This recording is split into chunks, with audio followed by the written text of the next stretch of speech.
बांग्लादेश में हिंदुओं के साथ अन्याय हो रहा है, धार्मिक अल्पसंख्यकों को मारा पीटा जा रहा है। इसलिए बांग्लादेश के खिलाड़ी मुस्तफिजुर रहमान को शाहरुख खान की KKR टीम ने और BCCI ने बाहर कर दिया।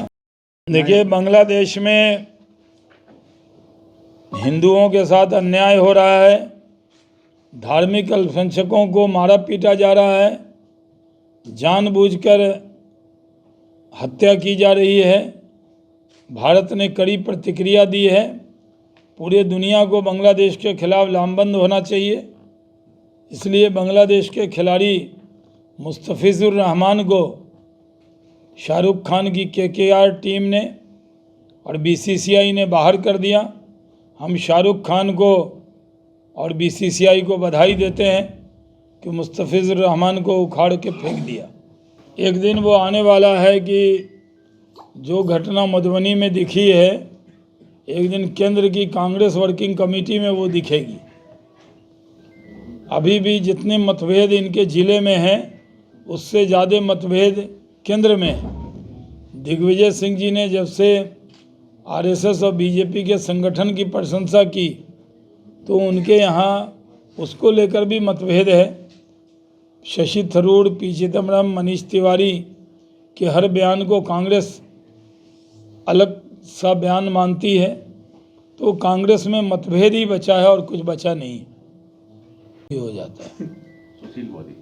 सुशील कुमार मोदी जी भागलपुर के लोगों के दिल में बसते थे। बहुत प्रेम स्नेह भागलपुर के कार्यकर्ताओं के मन में उनके प्रति है और उनको कभी भुलाया नहीं जा सकता। वो यहाँ के पूर्व सांसद रहे। भारतीय जनता पार्टी से 3 लोग यहाँ सांसद हुए, एक श्री प्रभाष चंद्र तिवारी, एक सुशील मोदी और एक शाहनवाज हुसैन।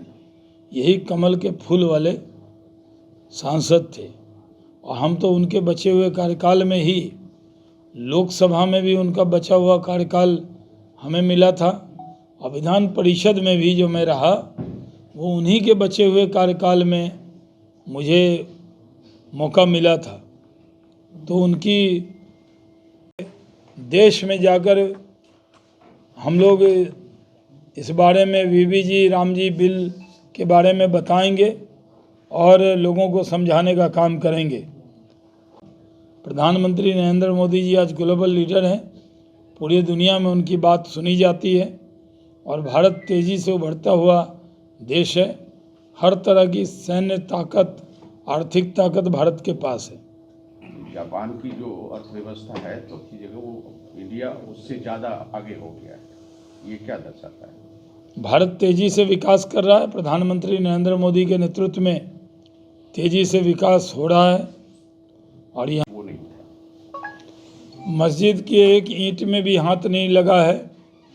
मस्जिद के बाहर एक कैंपस था जिसको कोर्ट के आदेश से हटाया गया। देखिए, जवाहरलाल नेहरू विश्वविद्यालय में जिस तरह की भाषा बोली गई है, प्रधानमंत्री और गृह मंत्री के बारे में कहा गया उनकी कब्र खोदेगी, तो जो कब्र खोदने वाले हैं पहले अपनी कब्र खोद लें। उनकी राजनीतिक कब्र तो खुद गई। अर्बन नक्सल पूरी तरह ख़त्म हो रहे हैं, जंगल में ख़त्म हो गए और जो शहरों में नक्सल बचे हुए हैं वो इस तरह की भाषा बोल रहे हैं। कोई बाहर से आए हुए लोग नहीं हैं, वहीं के छात्र छात्रा हैं, तो ऐसे शैक्षणिक संस्थान के अंदर इस तरह की बात बोली जाना, कैसे खुली छूट दी जाती है संस्थान में? नहीं, जब बोल लेता है तो उस पर कार्रवाई होती है। हम लोगों को ये पता नहीं होता कि उनकी ज़बान से क्या निकलने वाला है, लेकिन जिस तरह की भाषा बोली गई है उस पर कार्रवाई होगी। जो VG राम जी बिल लेकर आए हैं, ऐसे तो बिल में तो बहुत सारी खूबियाँ हैं। रोज़गार की गारंटी भी बढ़ाई गई है, लेकिन कांग्रेस को और विपक्ष को राम जी के नाम से बैर है। उनको राम जी का नाम क्यों आ गया? क्योंकि श्री राम को वो काल्पनिक मानते हैं और उन्होंने कोर्ट में लिख कर दिया हुआ है कि श्री राम काल्पनिक हैं। तो इसलिए हम लोगों ने जब इस बिल को लेके आए तो उन्होंने शॉर्ट फॉर्म में राम जी का नाम देख लिया, इसलिए एतराज़ कर रहे हैं। इमाम हो या उमर खालिद हो, दोनों ने ये कहा था कि अगर नॉर्थ ईस्ट को भारत से काट दिया जाएगा रोड पे और रेल को जाम कर दिया जाएगा तो भारत का एक हिस्सा कट जाएगा। ये बहुत बड़ा अपराध था, इसलिए उनको ज़मानत भी नहीं मिली, सुप्रीम कोर्ट ने ज़मानत नहीं दी। और शर्जील इमाम और उमर खालिद और अफजल के जो चाहने वाले लोग हैं वो बड़ी तादाद में जेएनयू में अभी भी हैं और वो इस तरह की नारेबाजी हताशा और निराशा में कर रहे थे।